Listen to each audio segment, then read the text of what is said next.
Hi, Annabella here at the Coolidge Corner Theater, which has been hosting in the month of March a Mira Nair retrospective.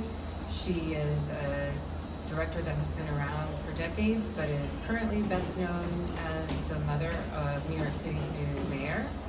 Behind me here is a movie I haven't yet seen here, but I did see on the big screen shortly after going to India.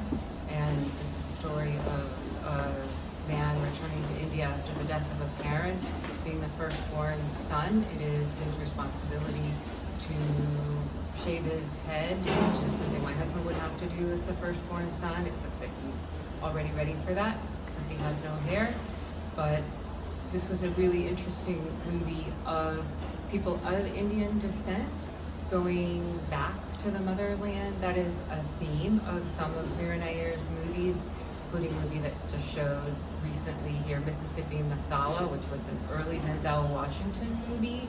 Something that I wonder, what is up with Indian people owning hotels? But if you've traveled in the South, you will know that that is a very common business for them, and that's the backdrop of Mississippi Masala.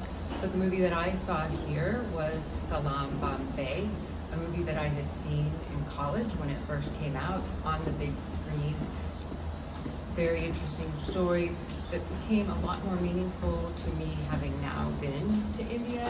Seeing it again here on the big screen, it is a fictionalized movie, but it has a very documentary feel to it. And in fact, she did use a lot of non-professional actors to give it more of a realism. I laughed a little bit in the movie because you see some of the children peeing on the train tracks, and when I went to India with my parents, my mother had commented, I've never in my life seen so much public urination.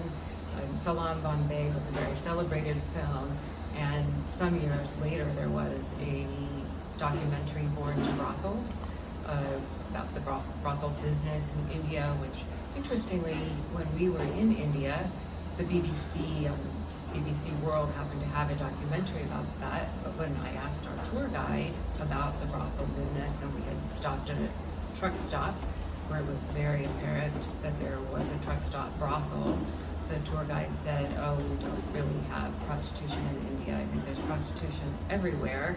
And Mira Nair's Salaam Bombay was very sad, but probably very realistic depiction of that kind of life in India in the 80s, and something that persists to today. Terrific retrospective, one of many offered here at the Coolidge in Brookline. Bye for now.